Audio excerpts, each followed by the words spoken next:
coconut thing. Reach for the biscuit.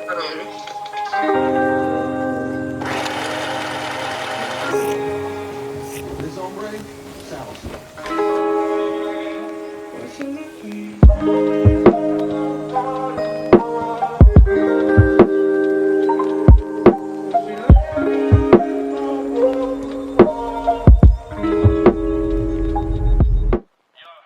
I don't know about you guys, but the reason why I like Zoom so much is because you have those backgrounds. You could hide how messy and cluttered your room is. Oh my god, I'm just gonna...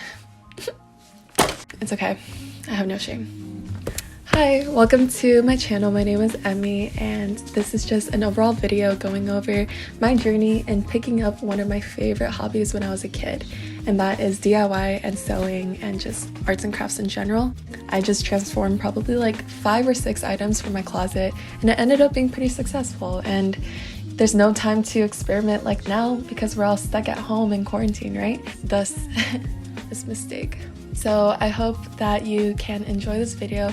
Not a lot of this like DIY was like replicable just because I like specified it towards the pieces of clothing that I had, but I'm sure that you could pick up some tips and tricks and some inspiration to do some things on your own. So hopefully you can take away something, and I hope you enjoy this video. And also I'll be directing you throughout the process because I realized that I didn't take a lot of like thorough detailed videos of what I was doing, so I will help you in that using my very coarse and snotty voice right now. So enjoy. So I really wanted a tight off the shoulder top, and I had this white college shirt from when I went to study abroad in Japan last summer, and it was only $2, but I never wore it a single time, and so now I'm transforming it. And I started by cutting up the sleeves, save that for later. I also cut off the collar, and then I took some of the scraps and I sewed it so that way I could create like an arm sleeve.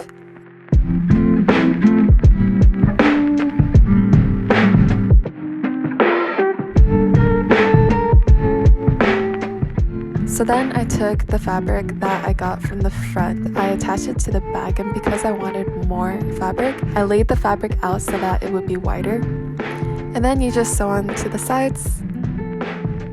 Give it a try to see if it fits well.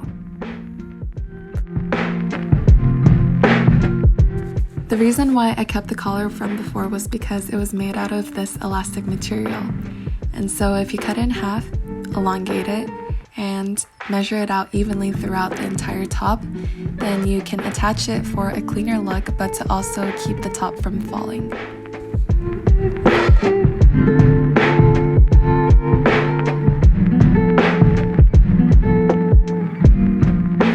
I forgot to film some of the most important parts, but pretty much I just used hand sewing from here on, and I put on the padding, I layered the sleeve on top, and then sewed the sides along with the middle where the buttons are to make sure that everything held in place.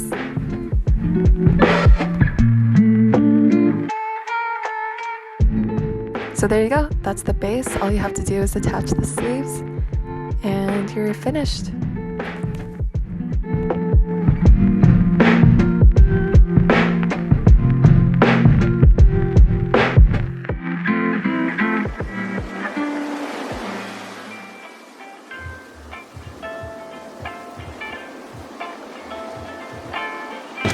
Alright, so I actually had no idea what I was going to do with this top. I just knew that I wanted to be a basic college girl with a preppy little crop top.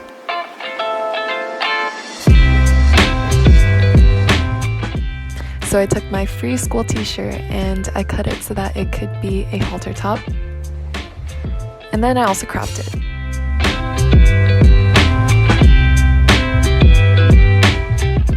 To make the hem, I took this white and pink striped fabric and then I cut it into strips and then folded it so that way you wouldn't be able to see the pink.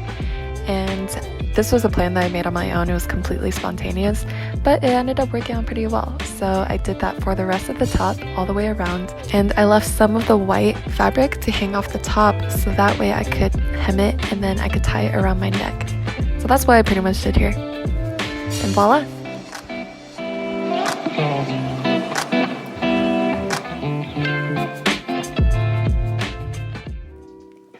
The other ones turned out really well. but I'm kind of doubtful for this one. We'll see what happens.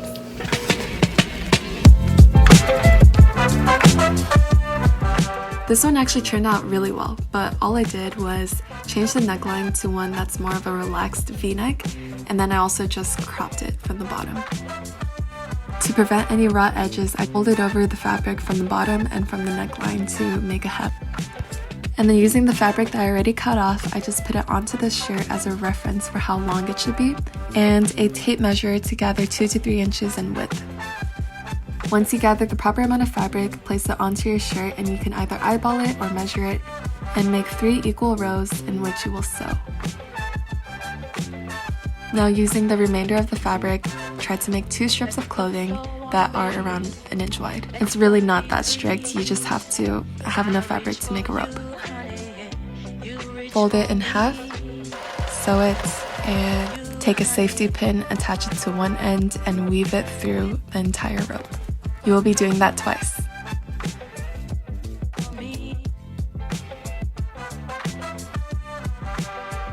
Because you sewed 3 lines on the front of the shirt, there should be 2 holes from the bottom in which you could take those ropes and weave it through to the top.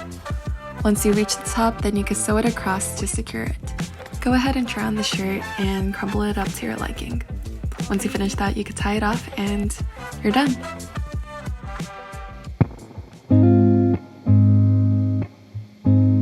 So for my 4th piece of clothing, I just took a pair of jeans that I already had. These were super trendy in Japan, but sadly enough, it didn't transfer over here. And I kind of get it, they're baggy and they're boring, but they're such good quality and I still wanted to make use of them. So for this one, I just added some rips. All you have to do is cut 2 slits in your pair of jeans. Make sure that it's parallel. And then you use either your nails or some tweezers to pull out the threads that are going the opposite direction between those 2 slits. There's a million videos on YouTube that can show you how to do this with more detail than I can, but pretty much you just do this until you're satisfied. As a finishing touch, I also just sewed off 1 inch from each of the sides of the jeans to make it a little bit more tapered. They may look a little bit choppy after you're done, but after you wash them, then they look really natural and professionally made. And there you go. There's your good old fashionable 2017 boyfriend jeans. I really can't count this one, but it's useful anyways. I just took a pair of joggers and cut it to a desired length, then folded it, hemmed it, and yep, a pair of shorts.